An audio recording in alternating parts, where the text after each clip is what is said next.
Hello, beautiful people. Welcome to On the Bright Line podcast, Tales from Recovering Food Addicts from the perspective of a physician, a therapist, and an off-the-wall storyteller.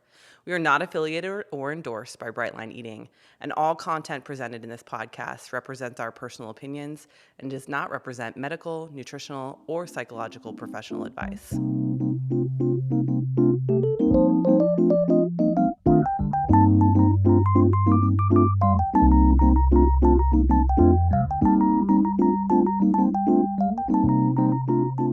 Well, hello, and welcome to today's episode of On the Brightline podcast.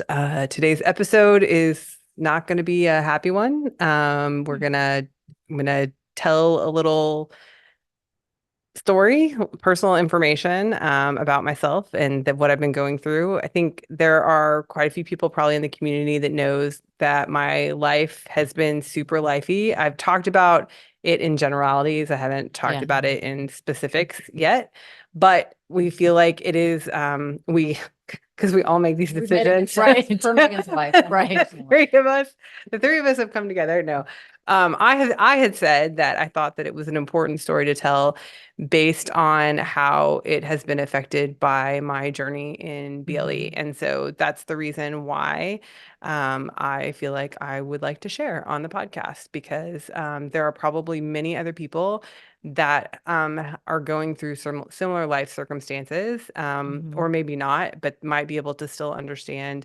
what I'm going through or what I've been going through and what that means to them in their program. So away we go.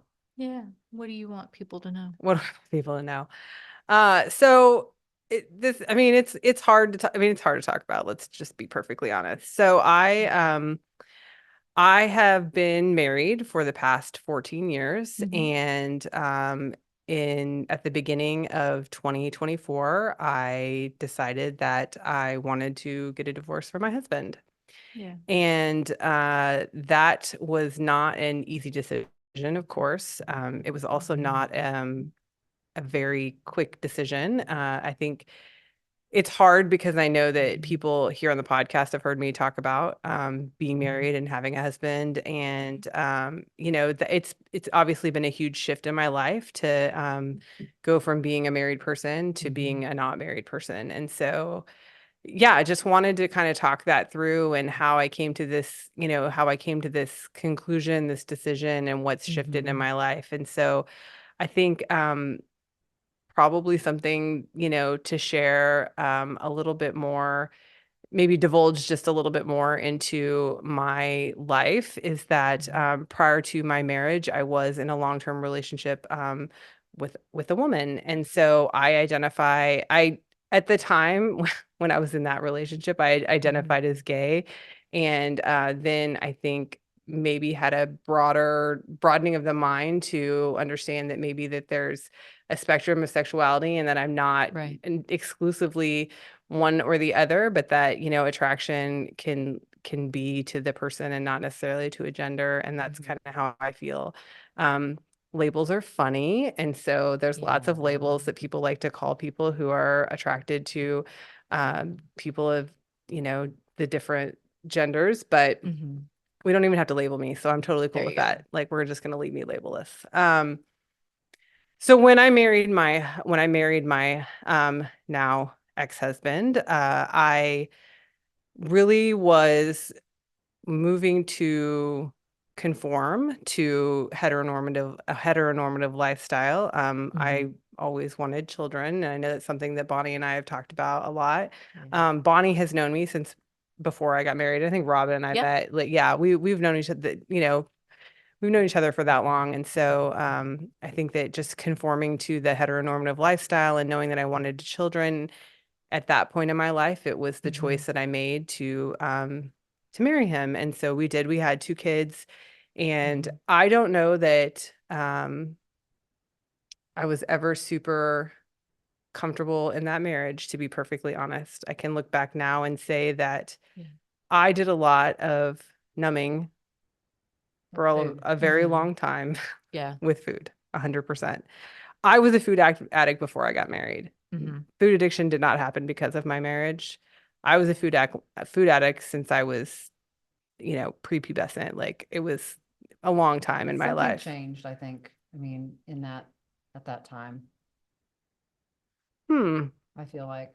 I think that my need to conform to heteronormative lifestyle, like just to be, to the nuclear family, the husband, the wife, the kids, like all that, is what drove me to, and I'm not going to get into the gory details of my relationship. Like that's not necessary for this, but I just think it's important to understand that the numbing out of with food, you know, kept me in a 14-year marriage.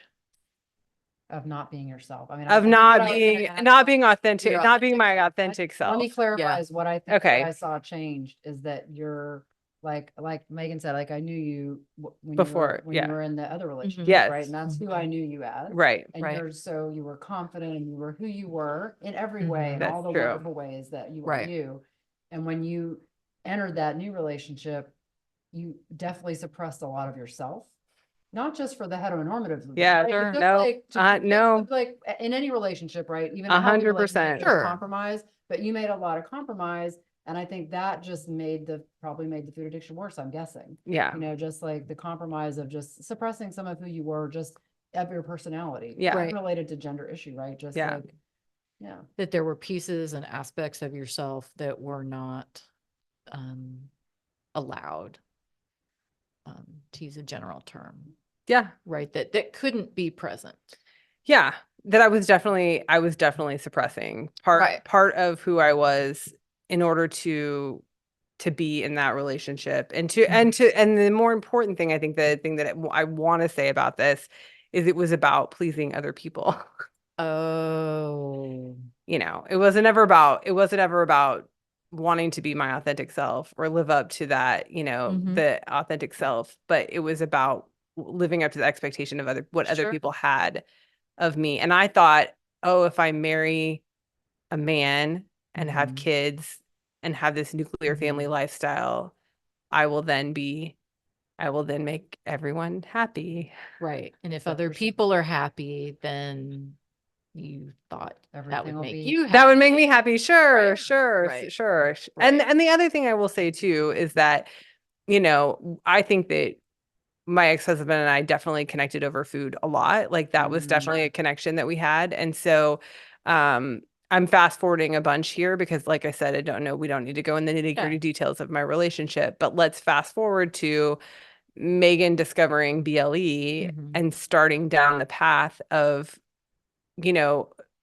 surrendering to a food addiction, admitting to a food addiction and having the support. I mean, having his support. He did support me in the changes that I made and Right. even, started, doing slight line eating, like not doing all the things, but, definitely being supportive of me, but just me having a clearing of the mind, I think is the best way to describe it. Yeah, defogging and starting to look at those Feeling. parts and pieces that were functioning, right, doing what they were supposed to do Yeah. to keep you Pleasing everyone. right. Right. But to also kind of keep you comfortable and keep some of those feelings down. Right. And I think there was definitely a perfectionist. There is a perfectionist as part of my internal family system for Right. sure.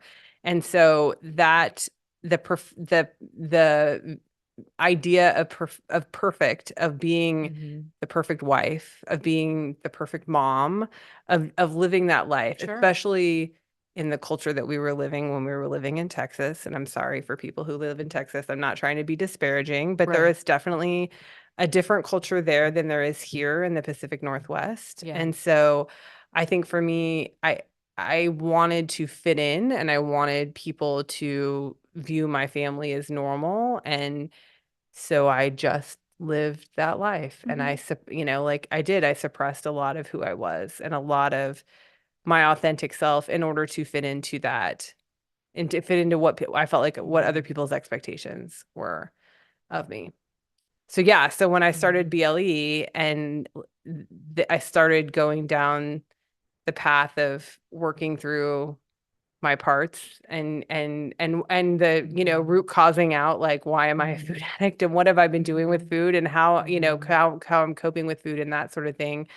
I think I really came to the conclusion that I wasn't getting what I needed emotionally from my relationship, from my marriage. And so, and again, having nothing to do with the gender of my spouse, you know, like Right. it was about the connection that we were not able to make because I was waking up to my emotional needs, Right. which had been numb Yeah. for forever, pretty much. I mean, Yeah, you've and been denying them. absolutely. And I had been medicating with food. That's what I did. And you know, I would also use alcohol, but I would never have considered myself an alcoholic. I just, Yeah. you know, it was the indulgence. Like that's what it always was. It right. was the indulgence of like, oh, I've had a hard day, so I'm going to treat myself. And like that's, you know, that's the way that I would generally treat food. And so not having that that way to cope left a void in my life. And You so, wake up to what the reality is because you're not numbing it out anymore. yeah, right? yeah, Of whatever is there Right. that's working and not working, it becomes crystal clear. absolutely. And I think this is a common experience that a lot of people in BLE have in Well, different ways, so- like from their job or their relationship. Yeah, so this is a really interesting thing is that I have a, you know, I have a maintenance guide, and I remember telling her, I said, I'm, you know, I'm asking for a divorce, like I'm getting a divorce from my husband. And she's like, not surprised. I'm like, I'm sorry, what? Like, you don't know me, like we don't know each other that well. I'm like, what do you mean you're Right. not surprised? She's like, no, it's like, she's like, a lot of people when they go through, you know, when they Yeah. go through the transformation with BLE, and I just, you know, for me, like, I just like had this ick feeling of like, oh, what a cliche, Megan, you've lost, like, you know, you've lost Right. all this weight and now you're leaving your husband. Like, Right. what a freaking cliche, like ick. But like she said, you know, as she said, it's like a lot of people, they go through this transformation and it clears out space Yep. where you have to, sorry, just hit the mic, where you have to start dealing with the other things in your life. And it's, and the reality is, guys, is that my relationship was not healthy. Like it wasn't a healthy relationship. We were in a place where that wasn't going to move forward. And so my, you know, my decision, you know, and I will take ownership of it, was to leave my marriage. So, But I think, right, like you're naming, when you start doing that deeper work and acknowledging the things that you've been numbing out and allowing yourself to feel them, and when you invite your partner to step forward, to make changes, to help you feel more met, to meet your relationship wants, right? When you're brave enough to do that, there are going to be situations where your partner says, I'm not ready. I'm not ready. Yeah. Or I don't have the capacity to do that, right? Because sometimes people And can, before, when we were just numbing out with food Right. together, everything was great. it didn't. right. Well, and that's the other thing Right. is it's like, I think that's the other piece of this is like, I flipped the script, So it's not, I mean, I'm, you know, like blame is where it is, but I'm just saying like, we were okay before in his mind, Right. you know, and it's like, now I'm saying, Sure. we're not okay anymore because I'm having emotional needs that aren't met because now my brain is I'm clear and acknowledging I'm not numbing out with Right. food any longer. Can those emotional needs now be met? Right. And yeah. Right. And, but that idea that now that you're doing that deeper work and you're realizing, gosh, you know, for me to continue, you know, climbing the mountain of self-actualization, you know, that you wanted a partner that had the capacity to meet some of those wants. Absolutely. Right. And sometimes when we invite people to do that, they have the choice to say, you know, I don't want to do that, or we realize they don't have the capacity. Yeah. And I mean, whether it was BLE or something else, I think when you embark on a growth journey, Yep. right? That's part of what's really cool about being in an intimate relationship is if two people are on a growth journey Together. Yep. Right. it'd be amazing. Oh, Right. yeah. The person's like, hey, I've got my own baggage Right. and I'm not in any I don't want place where to. I can make that Yep. growth journey. It becomes really hard. And I think I'm guessing, I mean, I have heard this happen a lot in BLE, just when people again, kind of Yeah. transform into a new person, you Mhm. know, really in every way. But Mhm. I'm guessing it happens with all kinds of other addictions too, you know? Yeah. If Oh, you're, you know, if sure. you're, I mean, I remember I had a patient who was an alcoholic and, you know, it's like, she's like, I really want to stop drinking, but you know, that's all Mhm. we do together. Yeah. And so she was stuck in that. And Yeah. had she decided to Yes. get out, right? He's not coming along with her. He wasn't in a place to, I mean, Sure. it's so hard to make the decision to deal with any addiction. Mhm. Yeah. It's probably like infinitesimally rare for two Mhm. people that are deep in addiction, Yeah. that are both numbing to everything in their life, to Right. both at the same time decide Decide have to that move together forward. themselves. Yeah. Yeah. Yeah, but there's that grief of that. Well, of course. Yeah. I mean, that again is like, life has been super, super lifey. And I know I've Mhm. been, if, you know, you follow me on social media Mhm. or, you know, you've been listening to the podcast even, I mean, I've been talking around it for Mhm. quite some time. Just because I didn't feel like I was ready to come out and talk about it Right. or whatever. Right. So You know, talk about though, like habit stacks. We've talked about how important those are, but when things get really hard, sometimes we don't meet all those, but like Right. the leaning into the program when you're yeah. struggling. Right? Yes. Okay. Yeah, we can go there for sure. So I will say, like, I have remained bright. Like, I have remained bright through the entirety of all of this. Yeah. Woot. So you know, I think that thankfully for me, being over a year in the program when all Mhm. of this went down, I Mhm. had super good automaticity about Mhm. my food. Now I have entered into maintenance since then, and that has made things a little wonky, but I'm still really solid on my Mhm. food. Now I will say this: I had over 200-day meditation streak that I broke, and the breaking was because of this. And so that was one thing that I was really actually really disappointed in. It was really, and it's been really hard for me to get back to that same streak. But yeah, that was the day that we had the conversation, and I just couldn't, like, Yeah. I got my food written down that day, Yeah. but that was the only thing of my entire habit stack that I think that I got. I might have written in my 5-year journal too.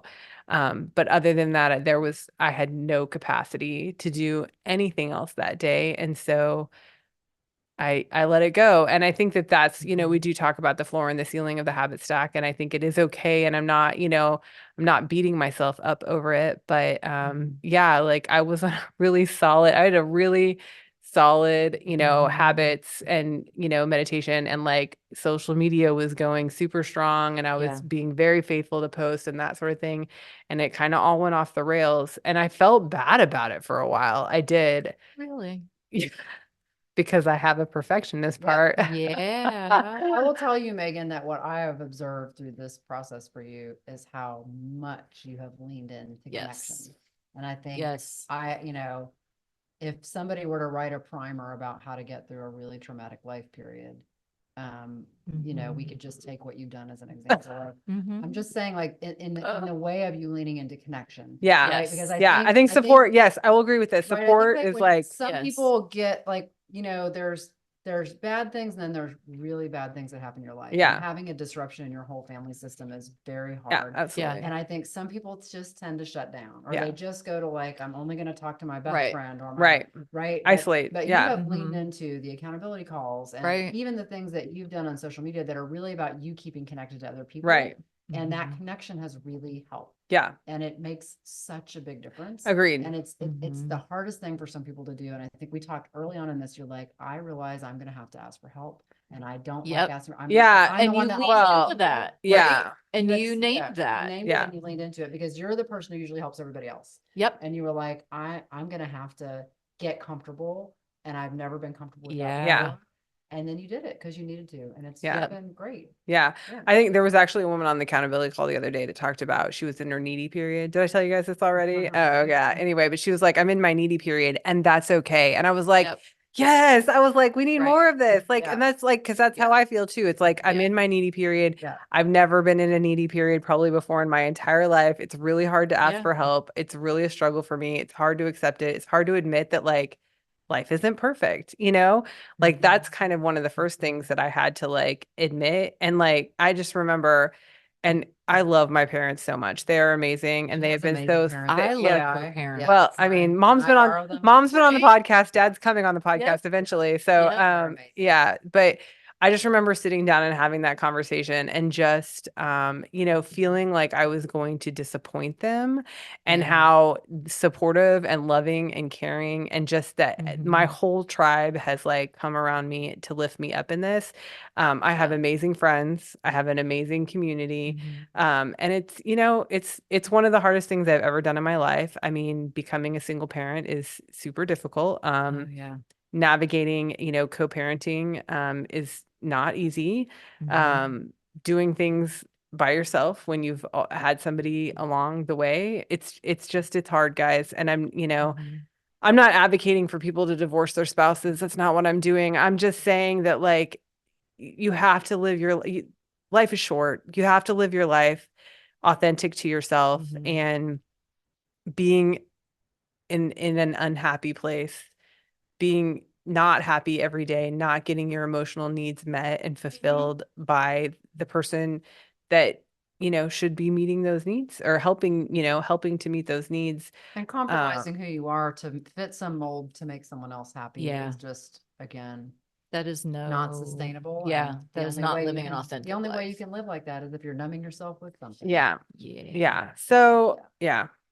So I think that, the next iteration of Meagan, Mhm. I actually feel more like myself now than I felt in a very long time. I will say that. I do feel, and I feel like that started, that started a while ago. That didn't just start, in the last couple of months. I think that really it started, Yeah. when I started coming out of the fog And with prioritizing yourself. absolutely. Mhm. And as a wife and a mom, saying it's okay to be selfish. Somebody said that today, on a call. They were like, yeah, it feels selfish. And I'm like, as wives, as spouses, as moms, we need to stop calling ourselves selfish for prioritizing Yeah. ourselves, and like that. And like, there's a culture, especially moms, Exactly. like we have to be so self-sacrificing. And then what I told this person today, I said, you get to show your kids this Mhm. thing that you're doing for yourself, and Mhm. that is being a good mom, right? Like, it's not being Yes. selfish. And it was about education. Actually, it was about them going on to do more Yeah. education. And it's like, there's nothing selfish about that, because you now get to show your kids Yeah. that this is what you do when you're passionate about something, when you want to move forward in your life, and that sort of thing. And so I think that's the other thing, like, I really should say too, is that I think one of the biggest things that I thought about, before I made the decision, to end my marriage, was I didn't feel like we were modeling good relationship behavior for our Mhm. kids. And I started to really think about that. If this is the relationship that they're going to base all of their relationships off in the Yeah. future, that I was responsible Mhm. to make, if I was going to be in a relationship, that it had to be a healthy one, so that I was modeling good relationship behavior for them. And I would say so, like Mhm. this is the vessel that raises your children, right? Yeah. And if I handed you a vessel and I said, this is what's going to raise your children, Mhm. take care of it. You would take Sure. such good care of it. Sure. Yeah. But when it's us, we don't think about the fact that like this should be the most important thing, because the healthier and Right. happier and more. well, and I can liken that to like gestational diabetes. I had no problem Yeah. being on a diet when I had a Right. baby inside of me. I Right. mean, like, let's be honest. I had no problem taking care of Yeah. myself Sure. to the best of When my you truly ability were the vessel, when I right? was the vessel, when I Yeah. had the baby inside of me. Why couldn't I keep that up, when the baby came out? Like, I mean, I know it's not Mhm. silly, but it's the reality. It's like, we don't prioritize ourselves as moms. Sure. And so it's like, I'm not sitting here saying like, you need to follow my path. Like, this is my path. Like, it's the path that I'm Yeah. on. And I am becoming my most authentic self. I'm becoming the healthiest version of me, emotionally, physically, all the things. And when you were talking about, right, that, and I think in our society, it's horrible that we use the word selfish. And you know what? Rarely do we say that men are selfish, Yeah. Mm. right? We say that they're strong, they know what they want, they're, they have good boundaries, right? And to me, that word selfish, kind of can very often be equated with codependency, and that we get taught that in this society, that Mm. that moms are supposed to be selfless, Mm-hmm. which is so completely unhealthy and feeds that cycle of codependency, of putting ourselves last, of taking care of everybody else first, Right. which is incredibly, incredibly unhealthy. And also, again, role models for your children. Yep. Right. That's normal. Right. Yep.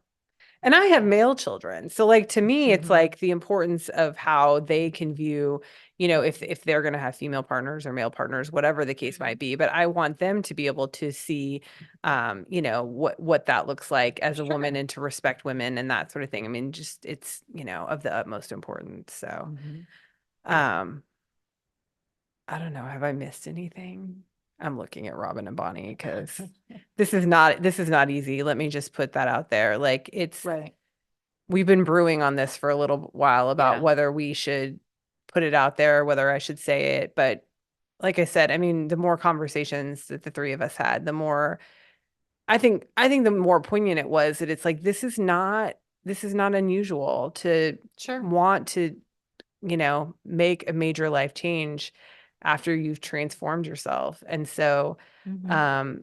I guess I kind of want to normalize that, and that if you yourself have gone through this transformation and feel like there's other things that need to shift around in your life because now you've made space for that. Like, Yeah, and that can be a work, like some people yeah, change their work. careers, Yeah. like they again, Sure. they hate their job, they numb themselves with food. Mhm. And then when you take that away and you're like, Right.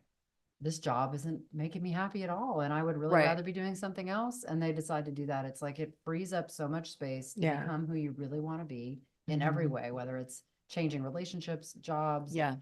your state where you live, your environment, whatever, changing something to be more of live more of your authentic life, Mhm. right? Yeah, for Which is a sure. good thing, even though great it's thing. hard. Change is hard. Change is incredibly hard. It is, but it's about choosing your dream. Like one of the songs that I love is by Abso Facto, and it's called Someone Else's Dream. And it's that idea of What I is the song? What are we talking singing about? the It's song. more hip than we I know, I'm He like, always knows the I'm like, what is she talking about? right, but it's that idea of I don't want to live someone else's dream. Right. Mhm. And even if my what I think is supposed to be my life turns out to be hard or difficult, it still gets to be mine.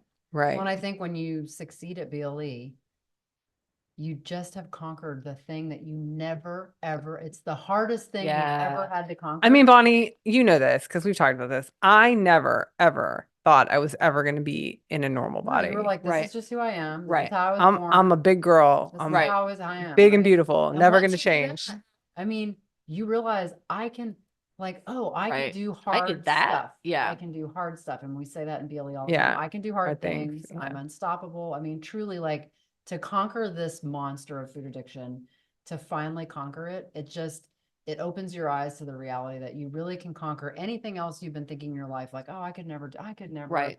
do that for a living, or I could never Right. live there. Yeah, you Right. can. Yeah. Actually, you can. Right. Yeah. Yeah. Yeah. So there you go, guys. Yeah. And it's been amazing to watch you on this journey and to be allowed to companion you. Mm. Completely. You're amazing. Oh, geez. Yeah. I love you guys. Love you too. Well, I think that's it. I don't think we Yeah. have anything else to. Yeah. If you want to send us an email, make it nice, please. On the brightlinepodcast@gmail.com, or you can hit us up on our socials. I really appreciate our audience. I appreciate the community that we've created here with the podcast. We're not stopping anytime soon, as far as I know. So we did want to share this with you guys just so people are aware, and that, life is lifey sometimes and things may change, but we are unstoppable. And we Mhm. can do this, and we can do hard things. And tomorrow is another day. Mhm. Okay. Have a beautiful day, guys. Bye-bye.